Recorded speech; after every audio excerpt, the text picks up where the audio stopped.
Here we go. Well, hi, everybody. I'm Kim Hartz, and thank you for joining me with this video interview that we've got with Barbara Breitsameter. I'm so excited to chat with you, Barbara, about your creative process, how you come up with the amazing dog photography, pet photography, images that you do, and kind of the theory and thought behind it. So thanks so much for joining me. Well, thank you for having me, Kim. Really, I'm honored to be here and really excited to share about my process and how I do things and come up with the ideas and all. Perfect. Well, let's dive right into some questions. So I'm sure everybody kind of wants to know, how did you get started in pet photography? Oh gosh, well, it wasn't intended. I was a people photographer. I thought, I have always had dogs, since I've been married, and I never thought of photographing my dogs professionally, even though I was a professional photographer. But about 2002, I fell into it quite by accident. I had a client call me who I'd done an extended family session for, and his one dog had a litter of puppies, and he almost lost this dog. And she had to have an emergency cesarean and blood transfusions, and it was very traumatic for him. And he wanted to document these puppies. It really meant a lot to him. So he asked me if I'd be interested. And at first I'm like, I've never photographed dogs before, especially puppies. But if you know me, I really love a new challenge. And I thought, well, I told him if it doesn't work, I won't charge you because I've never done this before. And I feel very strongly you got to give a good product to your client.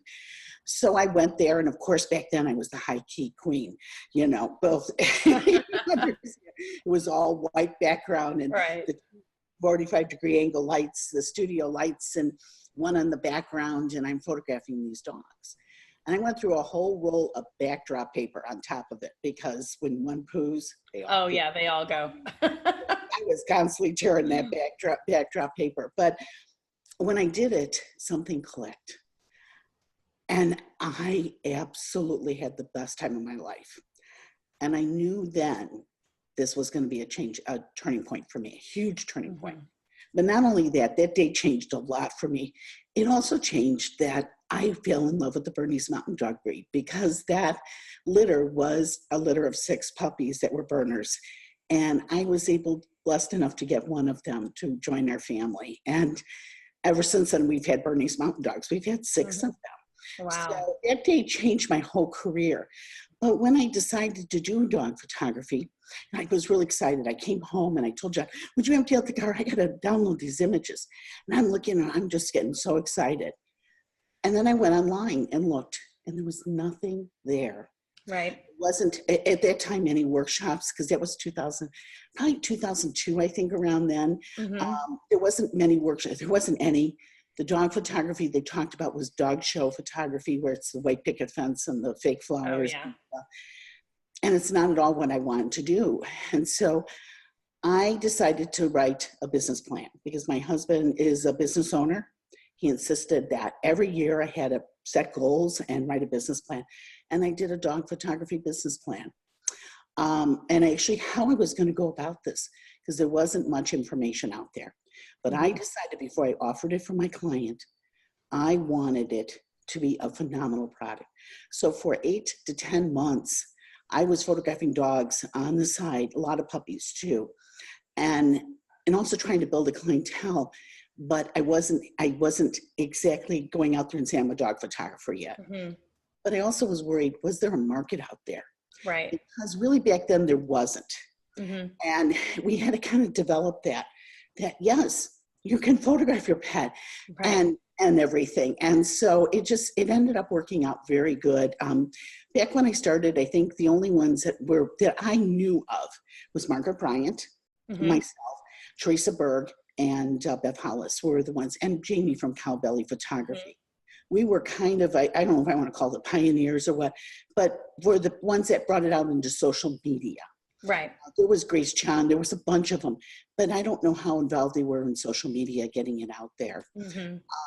But it's changed my life. It's been for the better. Yeah, and I mean, well, everybody kind of knows now that pet photography is becoming a huge part of the photography industry. So it's a very specialty, and I wish PPA would listen to us about that, because there right. are not enough speakers on that. I'm so glad we're having AIM, because if without AIM, Right. the Image Makers Conference, there'd be so little out there. And this is Mhm. such a fast growing specialty for photographing animals. And It really is. It really is. Well, so tell me, since you've started, because I mean, you started in 2002, you know, things have changed a lot with styles and trends. And so how has your work continued to evolve since you started in pet photography? it really stayed the same for a long time. I Hmm. was started out as a studio photographer, and then I also transitioned to outdoor photography because I felt everybody was doing it and I had to do it. Right. It was a real challenge for me because I didn't understand light. I was used to working in a controlled lighting atmosphere. Hmm. And so it was a real eye opener. But being a wedding photographer before gave me that good training, because when you're photographing dog fur, shiny black fur dog on a sunny day does not work. It doesn't, it just, you have to be really careful. So it was it wasn't easy. But what I realized is how much I loved using those elements, the secondary elements and composition, for creating different kinds of work, and how my images evolved. But really what I think the big artistic evolution for me was when I started in print competition. Print competition for me was my game changer. And part of it was because I worked for my personal best every year. Hmm. And I can show you some images if you want to see. If you don't, that's No, okay. of course. Okay, it take me one moment to share. You want me to share it then?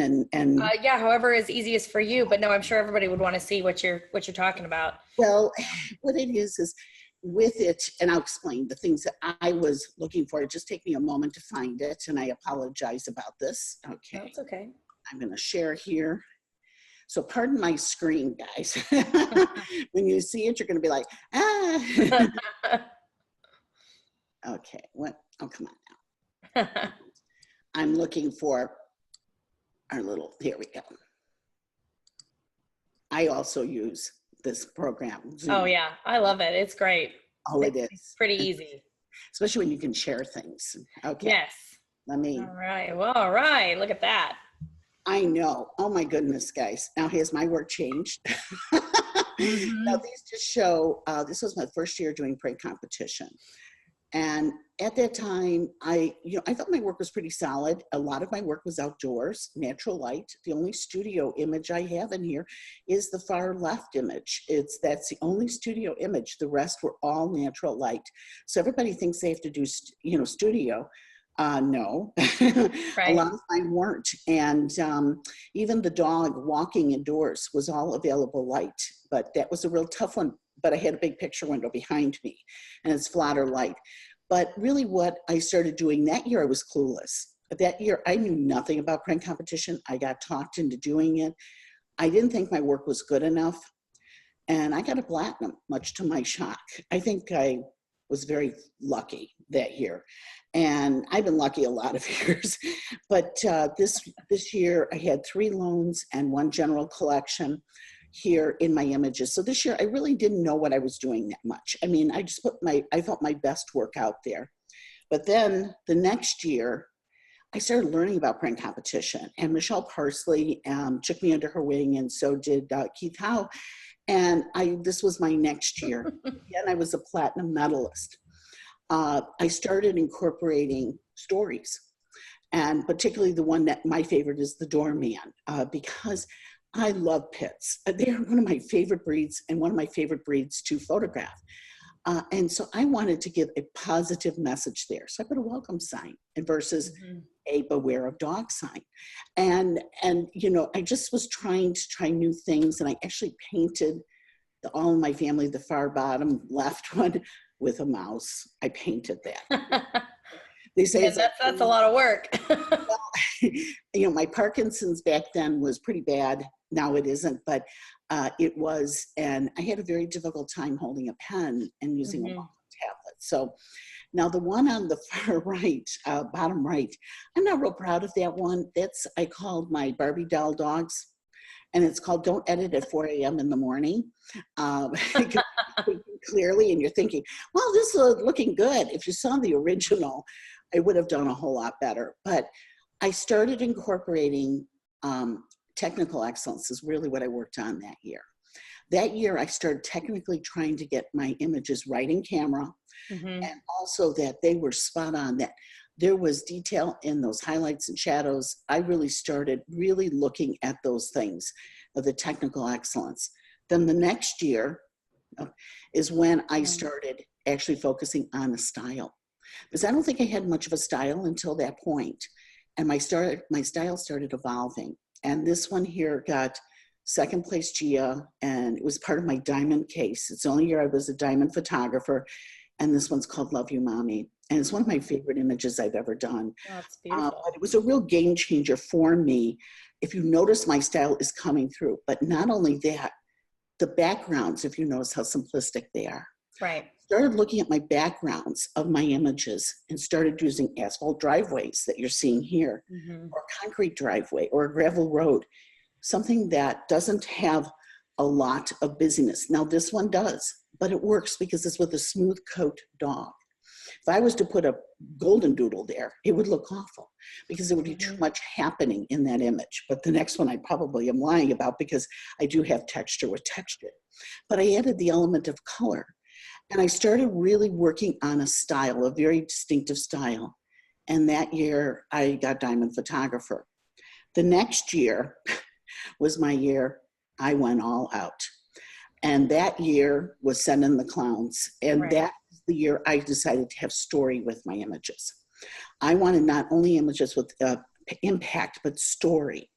And this image is very near and dear to my heart. It's my dogs. The two dogs far left are my dogs. And then Piper is my grand dog. And that one I kind of fell into. And the process with that image is that I started photographing them, and they were acting like a bunch of goofs that day. My husband talked me into going in the studio. I was very depressed because I found out I was stage 4 Parkinson's the day before, and I was very, very down. And John said, sorry, I don't want to cry. And John says, Barb, let's go in the studio. I'll be your studio bitch today and, and help you. All I had was my own dogs, and they were acting like a bunch of goofs. And Piper was there, not helping the situation.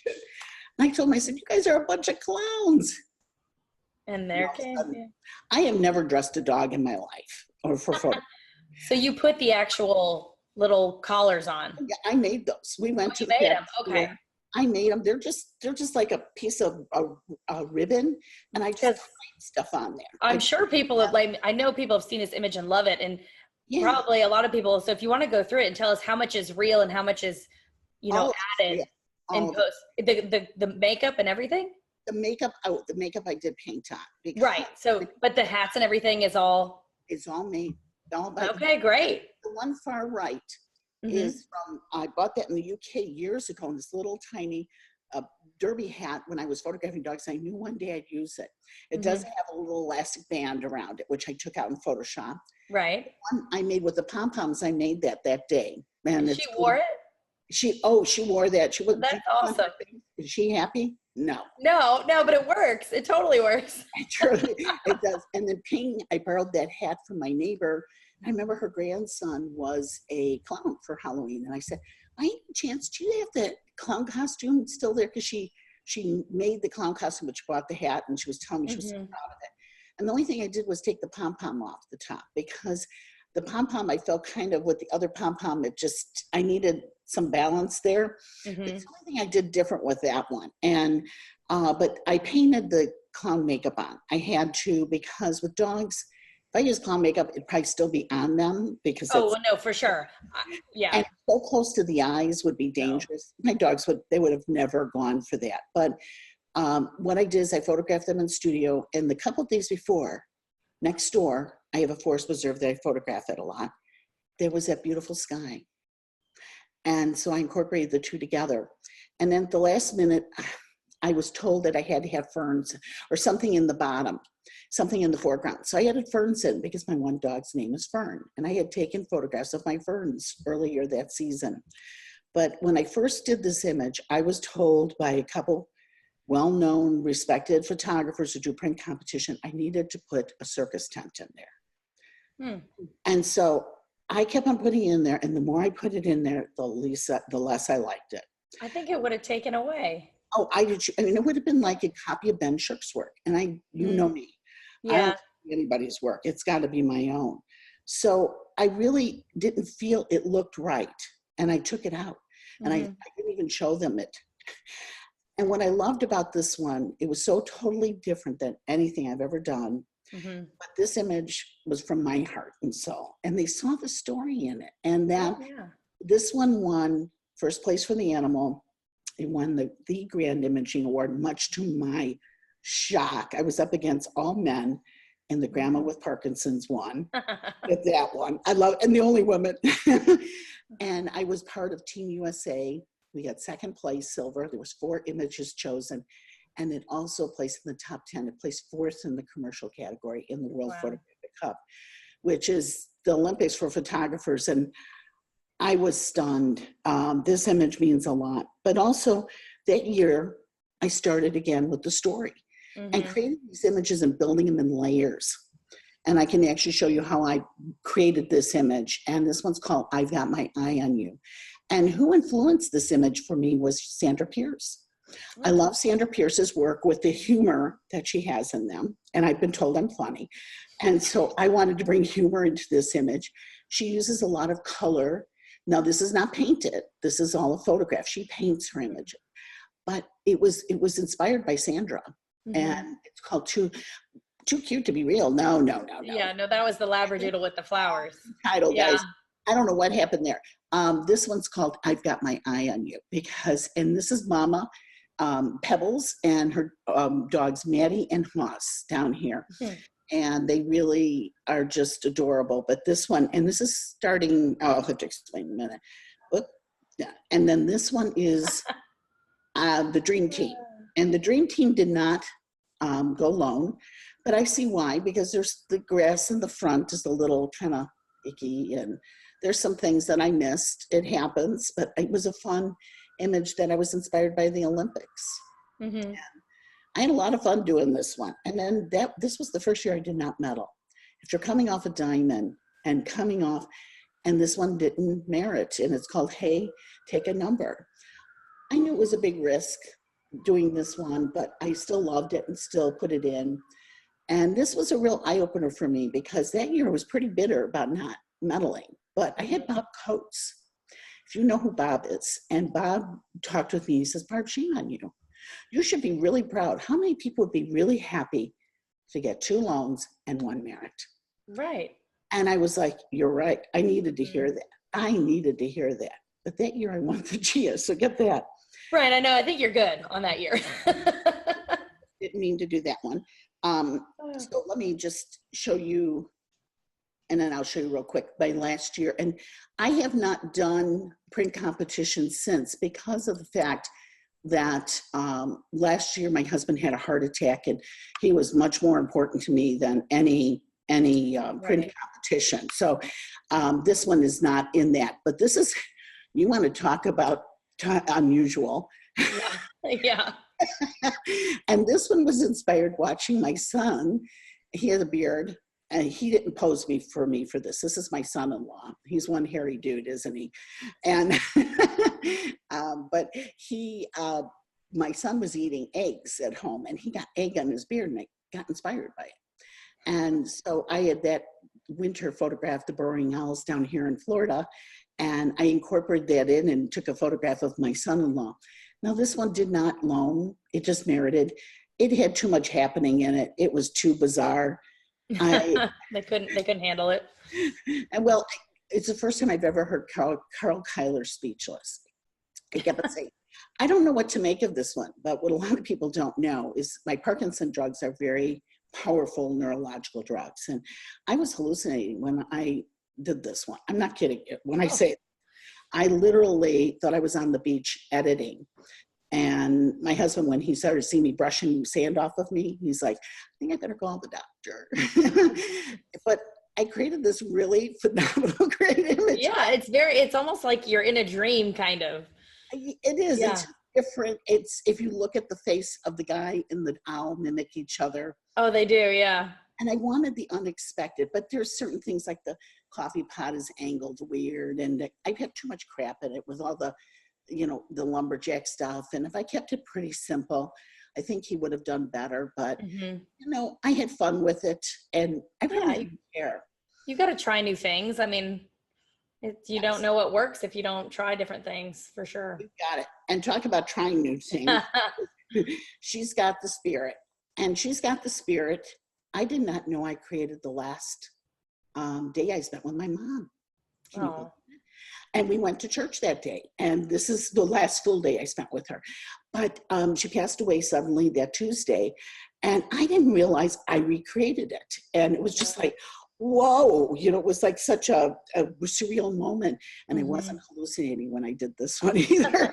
You know, I've never noticed that Ping's nails were painted They're until now. pink, but Ping, I wish I never changed her eyes because, Oh, what did you do to her eyes? well, her eyes originally were squinty. And I felt I Oh. wanted her looking up to God singing, and she didn't. She Mm. should have been singing her heart out, because the story behind this image, it's really bizarre. The two dogs in the behind, the two puppies, are my brother and myself, believe it or not. Oh. They represent Will and I. And I love my brother very much. As you know, you love your brother Richard, and I Yeah. think sisters and brothers have great relationships. But we used to go to church almost every week, and I grew up very poor, and all the women would wear these beautiful dresses that my mother made, because my mother was a tailor and a seamstress. And she made a lot of these women's dresses, and they would wear their pearl necklaces, and they would have these fancy hats. And my mom would go with a scarf on her head and no pearl necklace and everything. And this one woman would come every week and wear this funky, crazy hats. And she would wear her John Lennon glasses and her tent dresses and fishnet stockings and go-go boots. And she was in her 50s. And she would sing when she wasn't supposed to. And she would sing horribly. And everybody was very tolerant, as you see there. They're just kind of like, Right. oh, there she goes again. And my brother and I are looking over. Well, that day, what happened was we left the church. My brother starts dancing around after church and starts singing and start going operatic like Mrs. G did. And my mother took us aside. She was so mad at him for doing that and for us giggling. And we were giggling in church at her. She was, if more people would worship God like Mrs. G does, it would be a lot better place. And that, I didn't realize how much that message my mom said to me meant to me, and I recreated it. And it was just such a bizarre moment to be coming up with the name with Cindy Schaefer on the phone, trying to figure it out. And all of a sudden it hit me. I recreated that last day. And this church looks very much like the church I grew up in that I photographed. It's so bizarre. I don't think I did this image justice. I think that I would love to redo it sometime, because for me, this image means a lot to me. It's a tribute to my mom, but I love creating images with story, and this is what I've been concentrating on. I hope I'm not just babbling. Am I? No. It's interesting hearing you talk about it, because you've definitely touched on simplicity for a lot of them, and how you would have changed things. And because I think some people get too want to go one more step, and they realize that less is more, too late. And then also hearing about, like, that last image, that inspiration came from a childhood moment. I mean, inspiration can come from anywhere. So I think that's really important for people to hear. It is, because I get inspired by a lot of things. It could be a simple word. I Hmm. write them down, or even in my phone on my notes, I'll put it in there immediately so I don't forget that phrase or a word. I'm working on an image now for print competition. Have you ever heard the song Fields of Gold? It's one of my favorite songs. I actually looked at the lyrics, and I'm starting to kind of think it through, what I could do with that song. It is an inspiration for me. And it doesn't necessarily have to be dogs. It can be anything. Hmm. This image here was just kind of a last minute image because I was cutting it tight with time. And I loved the puppy on the left, but he didn't feel he had enough to go alone. And when I work on my images, I hate to say this, I don't go for merits, I go for alone. And I know it's bad to think that way, and I don't think that way anymore. I try not to, but I'm competitive with myself. I'm not competitive with others. But this image, I just felt it lacked something. So I added the Shih Tzu on this, the Havanese on the side. And I've called it, pardon him, he's bashful. And I just love the personality. And he's a male on the right, both are males. But I just love the personality of the one on the right and then the one that's looking bashful. And just had a lot of fun with that one. So yeah, it's a good contrast. it is. But if you notice with my work, started evolving and started changing. My style is definitely, they do know my style. And I use a lot of Bassett's. I shouldn't, but I do. I love working with Bassett's. I would never have one. I'm sorry, Bassett people. But they're as stubborn as all can be, but they're great to photograph. And I love texture and wrinkles. And I think with my work, it comes through. So with my images, when I'm creating, this was my evolution, my artistic evolution that you're seeing here. And I'm for a year and a half, I had to close my business, unfortunately, because my Parkinson's progressed so much. But last June, I had deep brain stimulation surgery. And as you see here, I don't tremor anymore. So I'm back at it, but it's really hard. If you don't use it, you lose it kind of thing. And it's been hard for me to get back into the caliber of the work I was doing before. And I'm really working really hard at it. I don't know if it'll ever happen, but I'm working hard at it. So what do you have going on right now? You said, if you have any projects you're working on or new images? Yes, let me stop sharing here. Okay. Because you're probably tired of seeing all of it. And let me see. What do I do? Did I stop? Yeah, I stopped. Yes, but you're full screen. I don't know how we get out of full screen. Okay, I'm sorry if I'm full No, you're good. Here, I can do I can do it over here. There we go. Yeah, I can see you better. Perfect. But what am I working on now? Well, I've been reopening my business part-time. I don't want to go full-time because I'm working on a children's line of dog art. But mine's very different. The only photographer I know that's been able to do it successfully is Sharon Montrose. And hers are very simplistic and yes, all kinds of animals, but mine are not. They're very involved. But what started it was my grandchildren. My grandson, Keller, has this wonderful playroom. And in his playroom, I have all my art that I've done for him. And I had someone come over the one time and said, you really need to try to market this. And I can't share too much, and it's not online because of the fact it's so unique and I don't want people copying.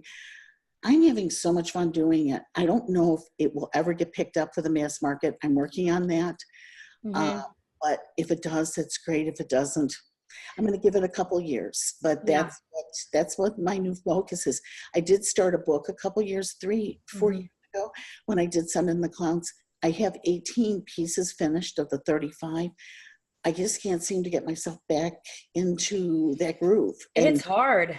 It's hard if you get out. And I think that's for any photographer, really. Like if you go through a creative rut, it's really hard to, get that jolt you need to get started again. It is. I have problems with the creativity. I have problems with sitting down. not sitting down, was being able to do it. Yeah. And now I can't, but I'm still trying to work and build up those skills. Plus, my family is really important to me. Well, right. Having balance is super important. Yeah. And it's hard. And you taught me a lot about balance. You did. I did. Yes, you did. And I'm still struggling with it. Boundaries and yes, answering the phone at different times and things like that. But I felt I always had to. And a lot of things came first. And there's too many high prices to pay for those things. And I've seen too many marriages break up. I've seen people very sad and unhappy, and I don't want to be that way. I had a second chance given to me here. So you have definitely have given, I've watched how you've done things through the years, and you've always talked about balance, and that's so important. It is. I mean, you don't want to give everything to your business and, like you said, lose the family stuff. I mean, that's super important to me, right now, because I have little kids and, I don't want to miss the kid stuff. I want to be a mom. So quickly, don't they? Oh my gosh, yes, they're huge. So and love it. I'm loving being a grandma, and my grandchildren inspire me every day. They really do. Yeah, they're fun. I love seeing photos you put out there, and I'm not going to say anything, but you mentioned one of the things you're working on for the kids line. I'm not going to say what it is, but I'm super excited to see it because my kids love that as well. So. Is Yes, that yes. You don't have to say it, but yes. it's done. It's It's done. Milo's favorite. It's done. It's on his wall, Oh and my gosh. he You're going to loves have it. to So send me a all screenshot his later. walls in his playroom, he has one big chalkboard that I bought him, and all the rest of them are these big, huge prints that I have Yeah. up for him. Oh, And their friends come over and they're just like, "Oh my gosh, look at these! They're so incredible." yeah. So I'm just trying, and my grandchildren, now my other son, there's just too much stuff in their house to be able. They have shelves and they have all kinds of stuff, but Keller's playroom is a little different setup, but I'm really enjoying this part, and I'm hoping to be able to get my work out there. But it's colorful. It is definitely complex, so I'm not sure if it will make it because the styles are more muted, and I've been told this already that they, if I change the color palette, but they don't look the same. And No. And I feel like kids' bedrooms, though, if you're looking for bedrooms, playrooms, are pretty neutral now. Like everybody's doing grays and with pops of color. So I don't see why that wouldn't work, but I'm not in that business. So I have another series that I'm working on that I'm very excited about. So for children, but it's a little different. Either the parents are going to love it or they're not. So it's just right. We just have to find the right market. I'm sure it's out there. yeah. But you'll be seeing it coming up, and Exciting. I'm excited to see it. a little slow and Yeah, take your time. I know you're enjoying family time, and I'm don't down worry. in Florida for a couple months, and with my So husband exciting. and my family's coming, and really enjoying it. But I'm also working when I'm down here, and then I also teach part-time too. I'm working really full-time again, but I teach part-time. But all of the money that I charge for my mentorships go directly to the Fox Foundation, and because without the Fox Foundation, I would not be where I'm at now. It's my way of giving back and everything else. So that's what I decided to do there. Well, that's great. I mean, I know you've done that for a while too. Last Yeah. 4 years. Yeah. Well, so tell me, what advice would you give somebody who's just starting out in pet photography? So I'm sure there's a lot. Business hat on first. Right. Take a class with you, a business class. I mean, definitely. The creative end is really important, and having work that's different and technical excellence to me is really, really important. But the business is number one. And you got to be a business person first, a photographer second. And that is one of the best advice I ever got from Lori Nordstrom when I first started. And when she told me that, I remembered that. But, some of the most successful businesses, I feel, are husbands and wives, where one takes over the business end and one does the photography end. It's really hard to do both. It is. It is hard. It's a real balancing act again. A lot of outsourcing.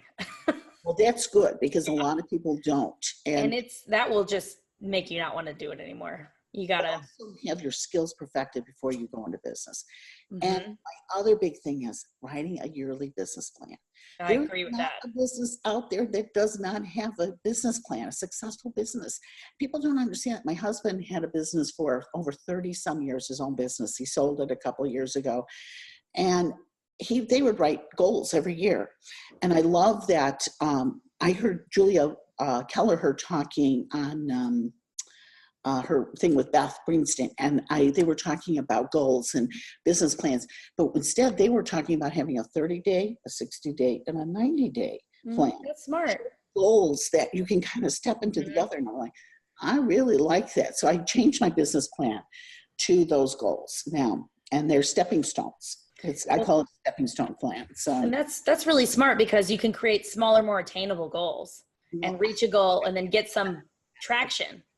Yeah, I can't take credit for that. No, but that's a great thing to bring up because that's a great way to approach it because it's not this massive thing that you're trying to achieve. It's small, attainable goals that will help you gain some traction. But doing things like that when you're starting, but also working on your technical skills. Yeah. Really getting a good product out there before you offer it to your clients. And I agree with that. You did that. I mean, you worked your butt off when you started, and you just went out there and just opened a business and say, no, I like to photograph dogs. I'm going to photograph dogs. You didn't. You carefully want everything, every process out, and that's you're so successful, and you're still in business. Yeah, but I was one of those weird ones that love business and knew, though, if I didn't set up a good foundation, which is where a lot of photographers I feel fall short, if you don't have a good foundation, it's really hard to build a successful business. I agree. And business is my weak point, and but I have a husband who kind of keeps on top of me with that. Which is great. Because Barb, you really gotta, you gotta do this, you gotta do that. And he's my manager now. That's awesome though. You've got to surround yourself though with people who can help you. Like when I started, I wrote a business plan and I think I revised it between 5 to 10 times. And I would I'd make a meeting at my dad's office because he's a busy guy. And I would go up there with my business plan. He is a good businessman. And I would make a meeting and go up there, show my business plan. And every time it's like, nope, nope, nope. So I revised that thing so many times until it was perfect. And that helped me though, really start a solid foundation. And then whenever I had questions, I could ask him, I could ask my husband, Ted, and I had people that I could reach out to that were not photographers, but business that could help me. And that really helped in the beginnings. And I also I worked at a studio with a photographer that been in business 30 years, and I could reach out to him too. Oh, definitely. That's which was helpful. A big thing right there. Now, do you also find having a good CPA is really important? Oh my goodness, yes. I'm glad you brought that up. It's a good CPA. And I like one for small business because it's considered a small business. But having a good CPA, don't get a bookkeeper. Don't think you're going to do it yourself. Oh no, I have both. I have a bookkeeper and a CPA. You're smart. Yeah.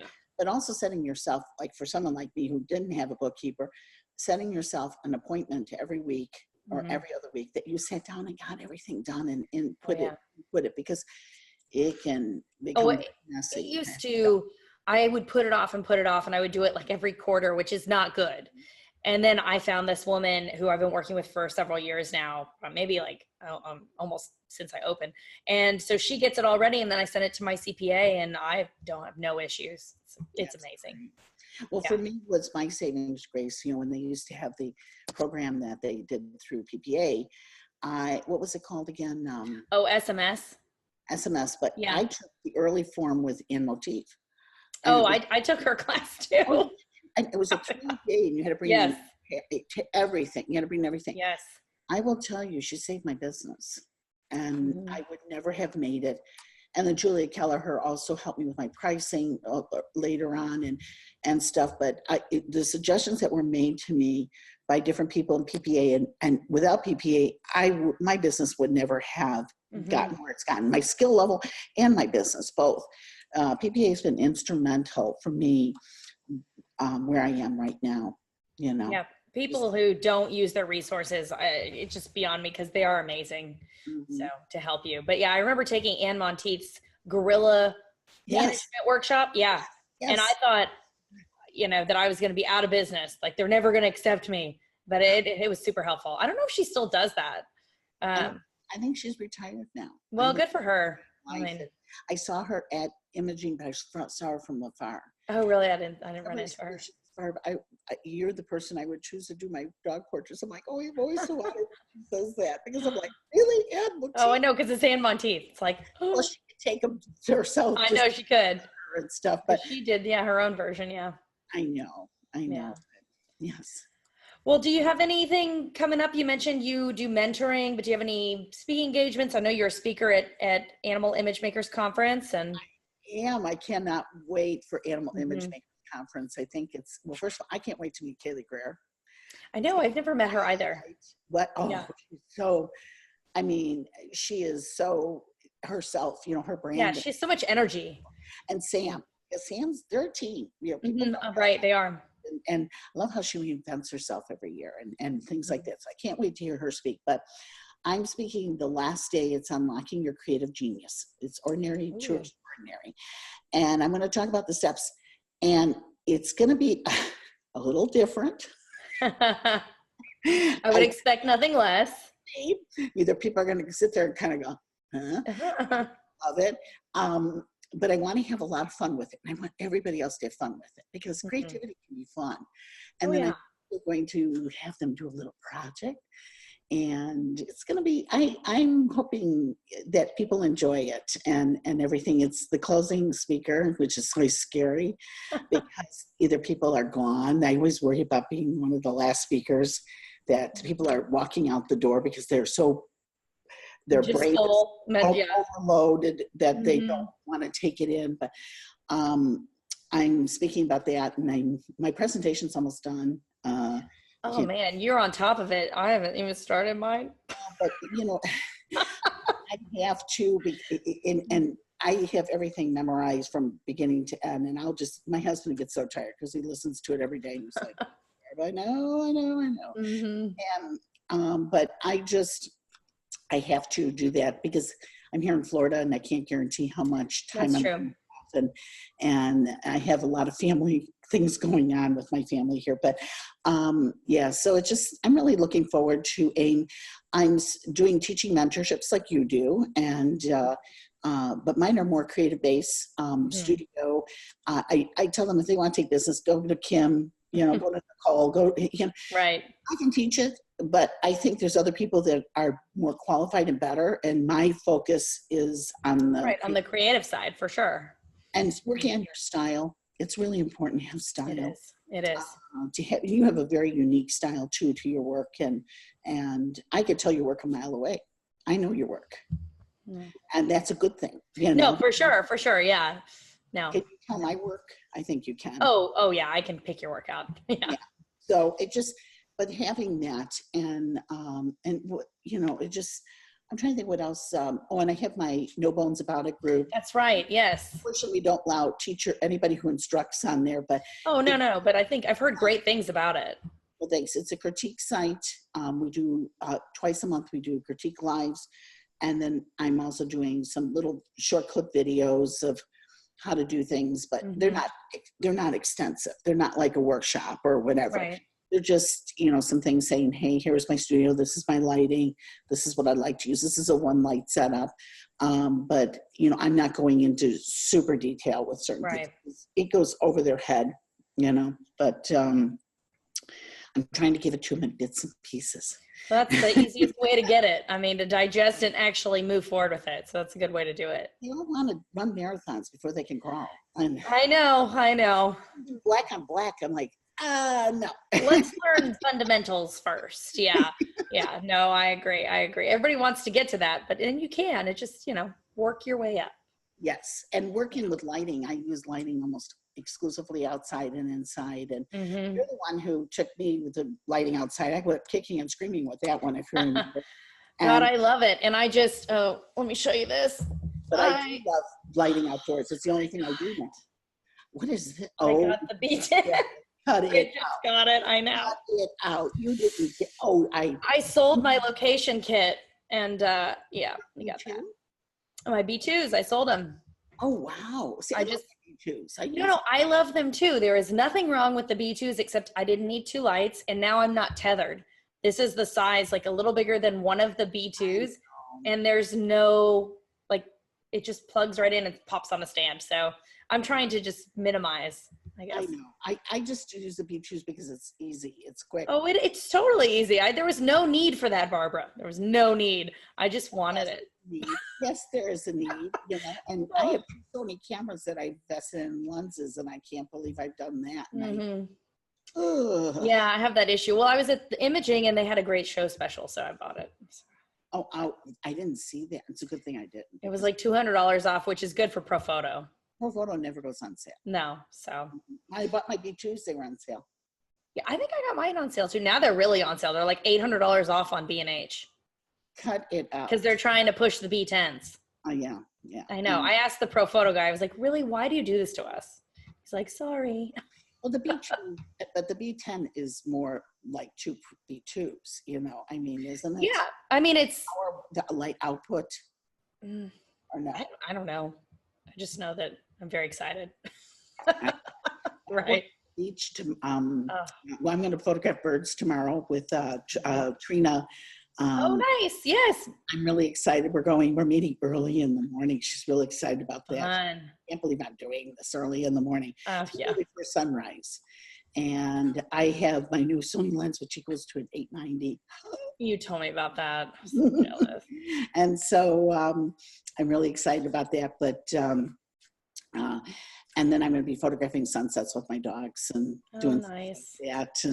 And we've never done ping out here because Last year I wasn't in shape to do it. Last year I could barely walk. So Mm. this year we're going out to the dog beach and doing sunset shop. Awesome. Well, I'm sure everybody's going to be excited to see it. I Well, hope. anything else you want to add? Well, I think we've covered it all, so I don't know.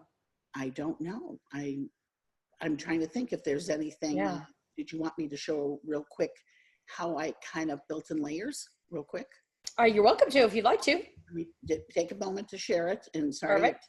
if you want me to do that. If you don't, you can cut it out for all I care. No, I'm not going to cut it out. You find We it. can do that. And then after that, I think we'll be good. But I'm sure people want to see that. Okay, I had it here. Oh, good. This is the one. And you've seen this at imaging if you've seen me speak and things like that. Mhm. I got to share. Yep. I do that. That drives me crazy. Okay, where are you? So I can share you. Okay, let me share. I'm gonna have to move this up. Share. I There we love go. Zoom, don't you? What? I love Zoom. Oh, it's so easy. I switched over when I started doing webinars, and Oh yeah, it's the only way to go. it's so It is. great. So my creative process here, my creative and artistic evolution. When I came up with this image, the dream team, this was inspired by the Olympics. So it was about the fifth night John and I are watching the Olympics, and I'm watching these men with the glistening body, and I'm like, oh yeah. And I got to shoot this weekend with Bassett's. What can I do? Oh, what am I doing here? Okay, I'm sorry.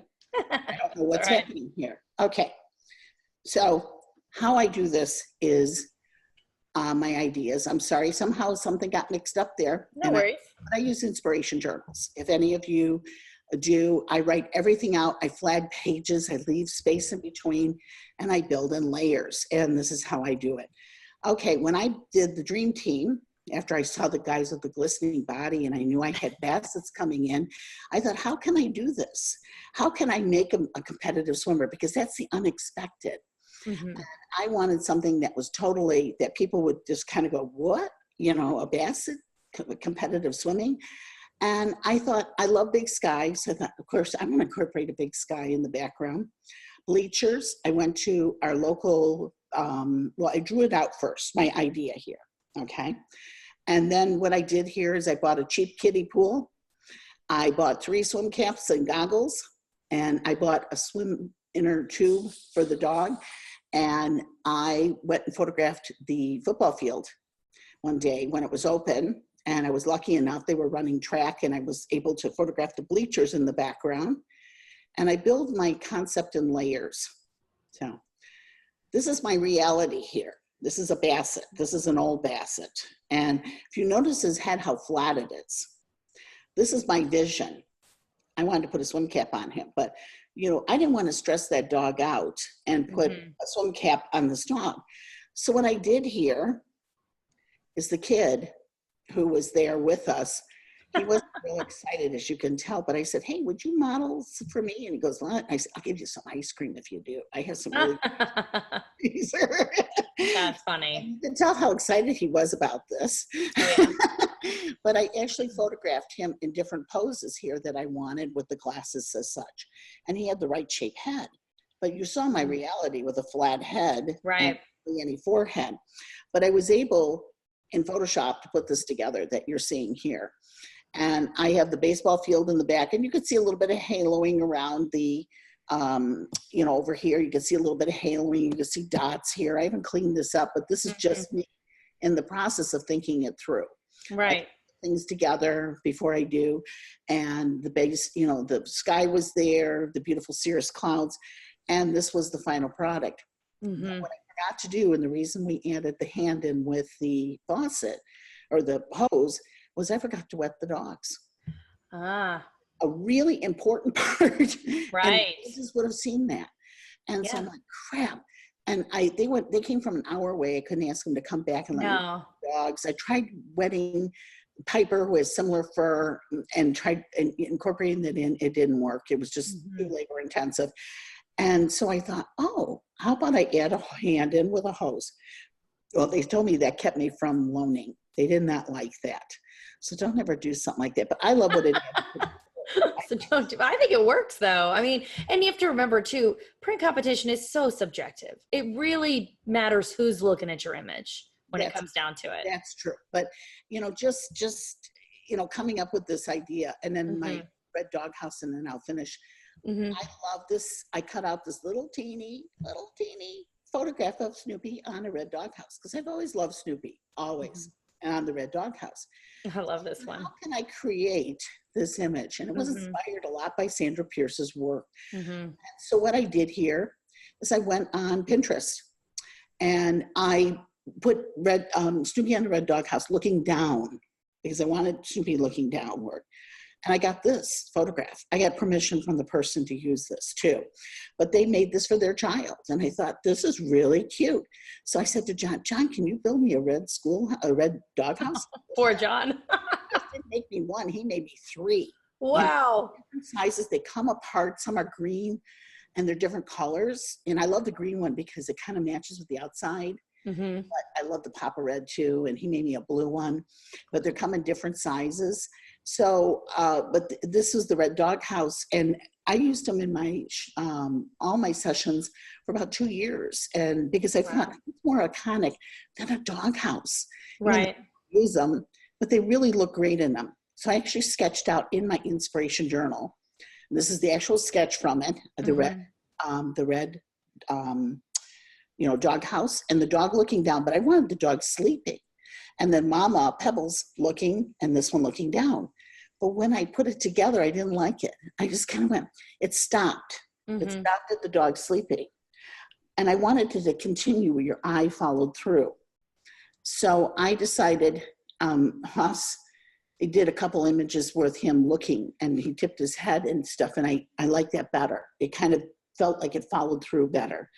And then I had a beautiful red barn background that I used too. So, and then this is when I photographed it. So Pebbles was looking the wrong way. I couldn't get Pebbles to look the right way, but we made it work. And this is my husband here. If you look here, he is, move this, I can't move it. He is holding the dog on one side, and then he actually went and physically held the dog on the other side. And we have a pillow underneath the dog. You can actually see. I can actually see it, yeah.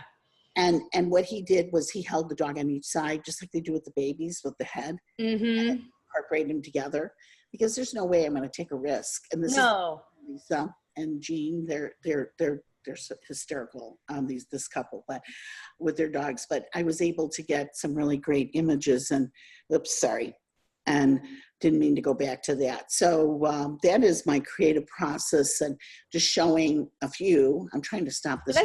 That's really interesting to see. And I mean, it's great to see how you go through this process and create your final images. That's really neat. There's a lot more.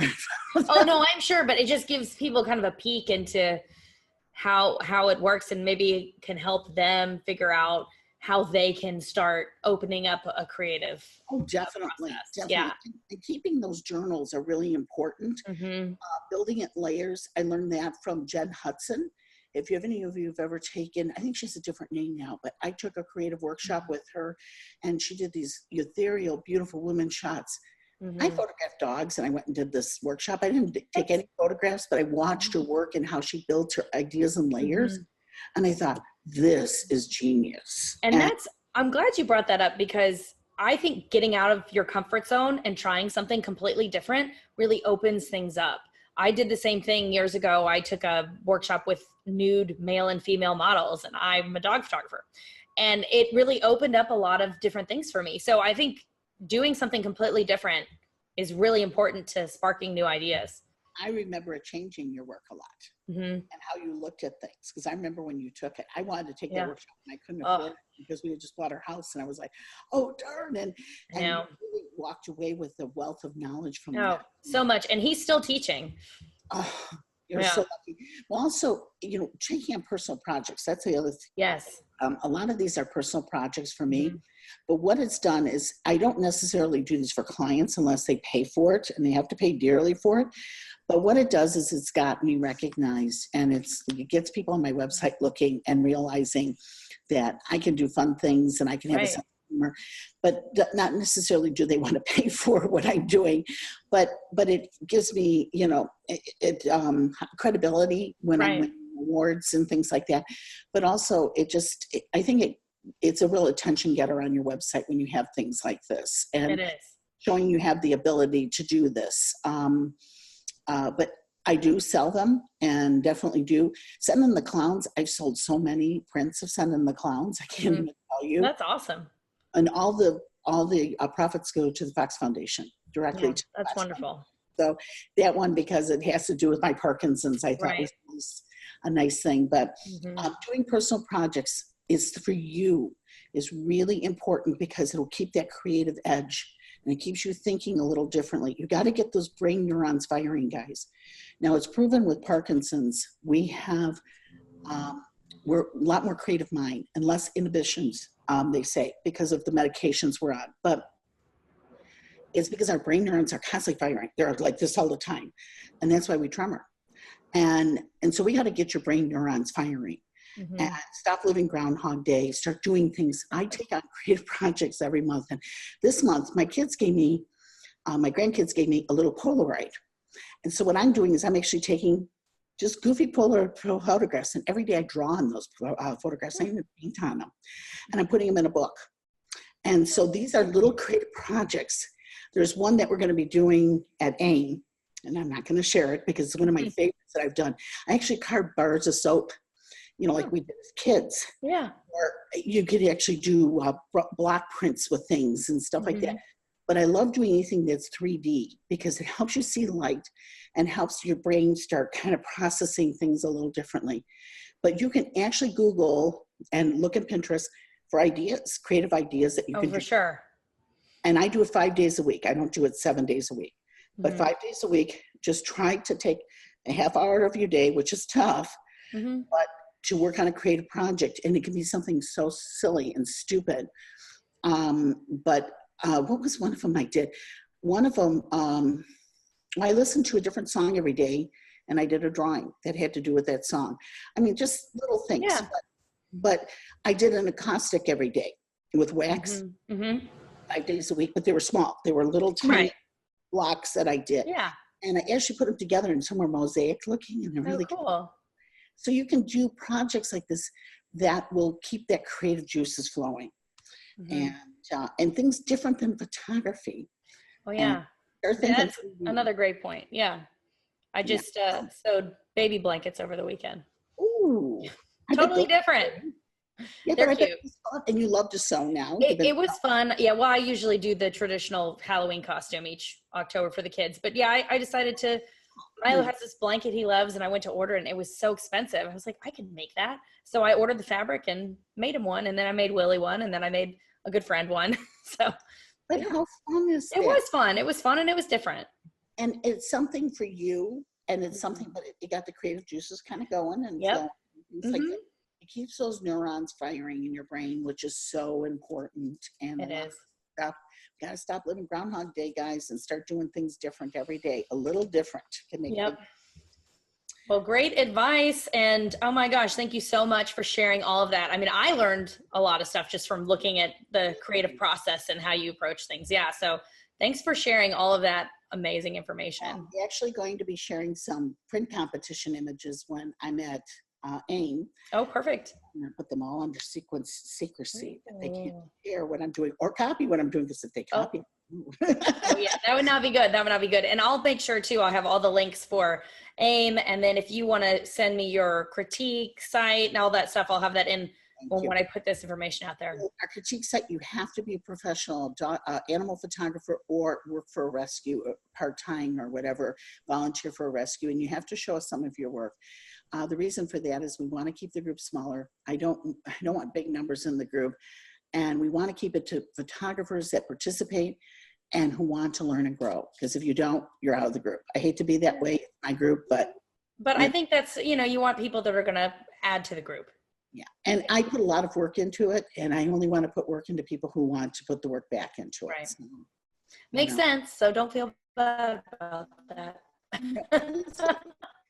Everything away, I just no enough, but you shouldn't. So I know, Yeah. I know. Thank you. And Yeah. thank Well, you so much for asking me. And I really mean that. It's been wonderful, Kim.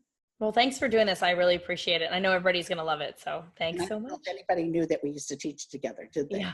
Yeah. That seems like forever ago. I know it was, I know. wasn't I it? know. I know. Yeah, we did way back when. It's been Yeah. like 5 or 6 years, hasn't it? No, I Has think it it's been about 4. 4? I think it's about 4. I don't know. My life is in like overdrive Lizzie was speed. born. Lizzie was around, so Lizzie she's was born, but Willie, I didn't have, did I? I did. Our last workshop, I think I had Willie, but she was new. I had to leave early. no, it was our second to last. Was it? Yeah, Yes. we did 2 more. Yeah, we Yes. did 2 more. Yeah. I don't remember. My kids like take up all of my mental capacity. I don't. Well, I remember the most stupid things, and if you asked me what I ate yesterday, you'd be like, ugh. Oh, I know. Like, yeah. So it just depends and all. But thank you again for having me, and I appreciate it, and Perfect. I really enjoyed this. Yeah. Thank you so much. Thank you. Have a great day. You too. We leave